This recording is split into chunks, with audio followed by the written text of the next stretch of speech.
नमस्कार दोस्तों, स्वागत है आप सभी का राधा कलेक्शन बुटीक में। दोस्तों, जब सिलाई मशीन पर हम सिलाई करते हैं तो इस तरह से खींचा खींचा सा कपड़े में कभी कभी आता है। तो क्यों आता है, क्या आप लोगों को पता है? क्या आप लोग परेशान हो चुके हैं कि इसमें इतना खींचा खींचा सा, इतना डिफरेंट सा सिलाई क्यों आ रहा है, कितना खराब दिख रहा है? चलिए मैं सिलकर दिखाती हूँ। ये देखिए कैसे खींचा खींचा सा आ रहा है, डिफरेंट सा सिलाई आ रहा है। तो इससे प्रॉब्लम हो जाती है, फिनिशिंग बहुत खराब आती है और फिर माइंड भी खराब हो जाता है। तो क्या आप लोगों को पता है कि ये क्यों आता है? तो इसका मैं कारण अभी आप लोगों को बताऊंगी। इसका तीन कारण होता है जिससे ये खराब आता है सिलाई।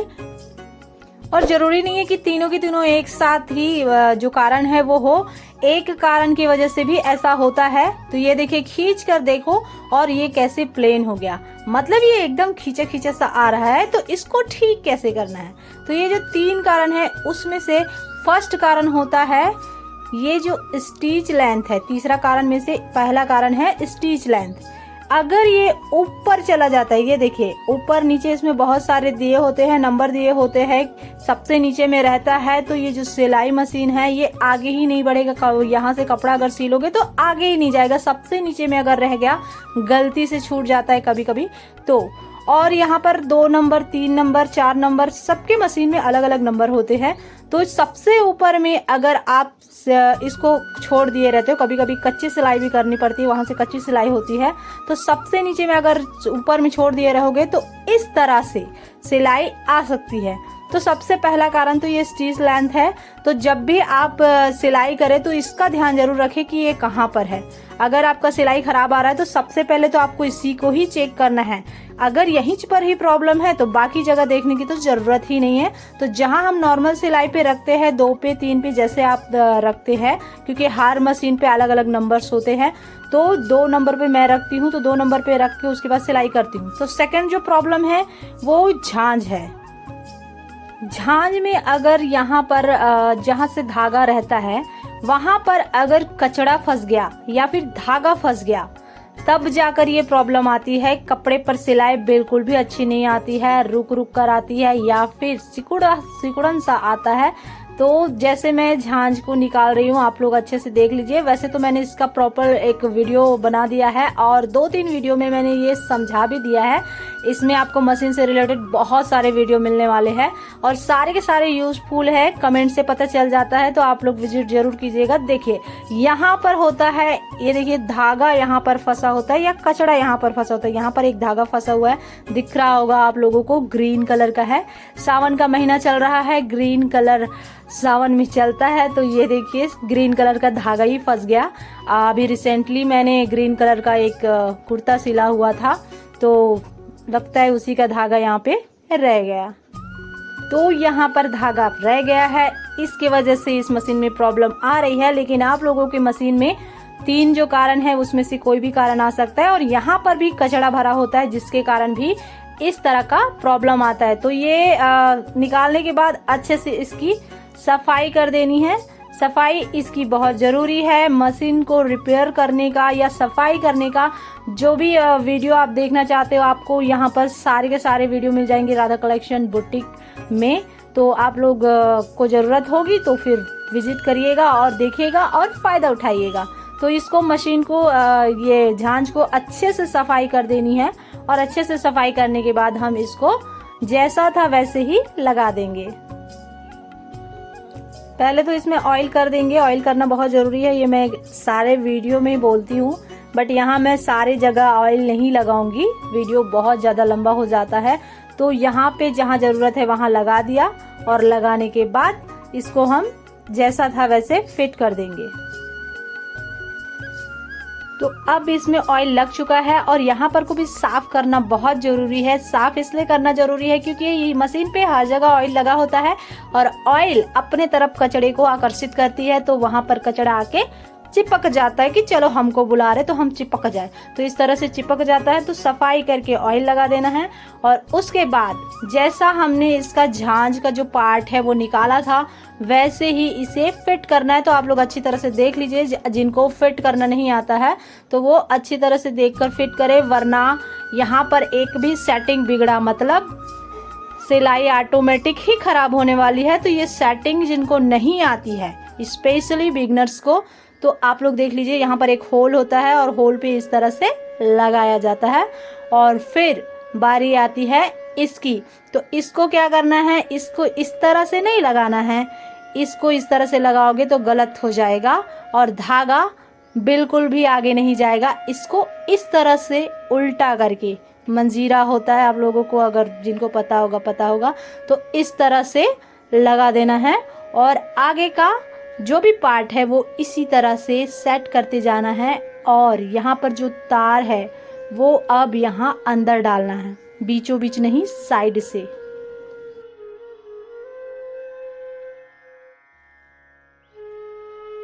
तो बहुत ही बारीकी से बता रही हूँ, आप लोग ध्यान से देखिएगा। जिनको नहीं आता है ये उनके लिए है, जिनको आता है तो उनको देखने की ज़रूरत ही नहीं है। उसके बाद इसकी बारी आती है, तो इसको हम सफाई नहीं किए हैं तो सफाई कर लीजिए। इसको मैं सफाई करना भूल गई थी। तो देखिए, इसको इस तरह से लगाना है। यहाँ बीच में दिख रहा होगा आपको, बीच में इसका कुछ लाइन है, तो वहाँ पर से इसको, यहाँ पर भी होल है, तो यहाँ से इसको इस तरह से फिट कर देना है। और उसके बाद इसको अच्छे से अंदर कर देना है। फिर यहाँ पर आएगी स्प्रिंग को इस तरह से रख देना है। और फिर लास्ट वाला इसका जो पार्ट है, ये जो नट टाइप का है, जिसको लगाने के बाद बाकी को हम ढीला टाइट कर सकते हैं, कस सकते हैं, मतलब समझ लीजिए बड़ा वाला नट है, तो इसको यहाँ पे लगा देना है इस तरह से। अब इसको हमें उतना ही टाइट करना है जितना हम ये धागा अच्छे से आसानी से खींचा जाए, मतलब ना कि ज्यादा लूज रखना है और ना कि ज्यादा टाइट। वो सिलते सिलते हमें समझ में आ जाता है कि हमें कितना टाइट रखना है और कितना लूज रखना है। तो झांझ का ये जो पूरा फार्मूला है वो मैंने समझा दिया है, कैसे निकालना है, कैसे साफ करना है, और धागा फंसा हो तो उसको कैसे निकालना है, कचड़ा को कैसे साफ करना है। तो सेकंड वाला जो ये है जिससे ये खराब आती है, फर्स्ट तो स्टिच लेंथ है, सेकंड ये झांझ है, और तीसरा है bobbin case. Bobbin case main होता है, लेकिन इन दोनों को चेक करने के बाद बॉबिन केस को देखना है। तो बॉबिन केस कहते हैं इसे, जो मशीन के अंदर का पार्ट होता है, और कहा जाए तो सबसे मेन पार्ट यही है। अंदर का धागा और बाहर का धागा मिलाकर ही कपड़े पर सिलाई होती है। तो ये है बॉबिन केस, और इसका क्या प्रॉब्लम है वो मैं अभी आप लोगों को बताती हूँ। तो 3 कारण में से ये भी एक कारण है। यहाँ पर भी कचड़ा भर चुका होता है या फिर धागा भर चुका होता है इस बॉबिन केस पर, तो यहाँ पर भी भरा होता है, इसके वजह से भी सिलाई बहुत खराब आती है। तो यहाँ पर को भी ध्यान देने की ज़रूरत है। और इसमें देखिए, यहाँ पर अंदर में फंसा होता है, तो इसको कैसे साफ करना है, कैसे निकालना है, वो मैं भी आप लोगों को बताऊंगी। तो यहाँ पर जो है वो धागा फंसा होता है या फिर कचड़ा फंसा होता है, और यहाँ नट है इसका छोटा सा, और इस चक्री से ही इसको निकाला जाता है। इस तरह से वो आसानी से निकल जाता है। तो एक पुराना वाला अगर आपके पास होगा तो वो आप रख लीजिए, क्योंकि इसको निकालते निकालते कभी कभी इस चक्री पर स्क्रैच आ जाता है, तो बाद में फिर धागा कट जाती है। तो यहाँ पर आपके पास अगर पुराना वाला है तो उसे यूज करने के लिए रखिए। अभी आप लोगों को बताने के लिए मैं इसी से बता रही हूँ। तो इससे नट अच्छे से खुल जाता है। इस तरह से घुमाकर आप इसका नट खोल लेंगे और ये हो जाएगा लूज होने के बाद क्या करना है, एक सुई या फिर स्टिच ओपनर इस तरह से लेकर अंदर उसको डालकर थोड़ा सा आप हाथों से, उंगली से दबा के रखेंगे ताकि वो निकल कर बाहर ना निकल जाए, बाहर ना चले जाए। तो देखिए, इसके अंदर भी धागा फंसा हुआ है, इसके अंदर भी धागा फंसा हुआ है। और देखते हैं, थोड़ा सा कचड़ा भी दिख रहा मुझे, आप लोगों को नहीं दिख रहा होगा, मुझे दिख रहा है। अंदर में कचड़ा भी है थोड़ा सा, ये देखिए यहाँ से निकला। तो अंदर में धागा भी फंसा है और कचड़ा भी निकला हुआ है। तो ये भी एक कारण होता है सिलाई खराब आने का। तो इसको इसी तरह से साफ किया जाता है। एंड आप लोगों की जानकारी के लिए बता दूं कि इस पे भी मुझे फंसाना पड़ा आप लोगों को दिखाने के लिए। फंसा नहीं हुआ था, वीडियो बनाना ज़रूरी है, सो मैंने इसमें पहले इसको निकाला, फिर इसमें धागा फंसा दिया ताकि मैं आप लोगों को अच्छे से समझा सकूं। खैर, वीडियो तो बन गया मेरा, आप लोगों को समझ में भी आ गया। तो ये कारण होता है तीसरा। तो अब नट को अच्छे से कस लेना है। इतना ज़्यादा नहीं कसना कि एकदम टाइट हो जाए, या इतना ढीला भी नहीं कसना कि लूज हो जाए। मतलब नॉर्मली रखना है जितना अपने को चाहिए। सिलते सिलते समझ में आ जाता है कि अपने को कितना चाहिए सिलाई करने के लिए, ढीला या टाइट।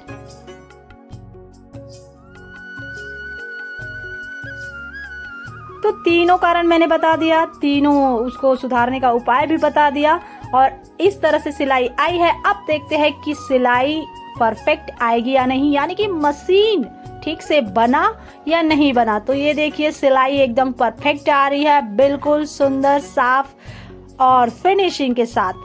तो आप लोगों को ये वीडियो अगर अच्छा लगा है थोड़ा सा भी तो लाइक कर दीजिएगा। अगर शेयर करने के लायक लग रहा है तो उनको शेयर जरूर कीजिएगा जिनको इस वीडियो की जरूरत है, यानी कि जो सिलाई करते हैं। तो चैनल पर नए हैं तो सब्सक्राइब करके बेल आइकन को प्रेस कर लीजिएगा ताकि हमारे आने वाले हर नए वीडियो सबसे पहले आप लोगों के पास पहुंचे। तो मिलेंगे फिर किसी नए वीडियो के साथ, तब तक के लिए ठीक के बाय बाय। जय हिंद, जय Bharat. Thanks for watching. Radhe Radhe.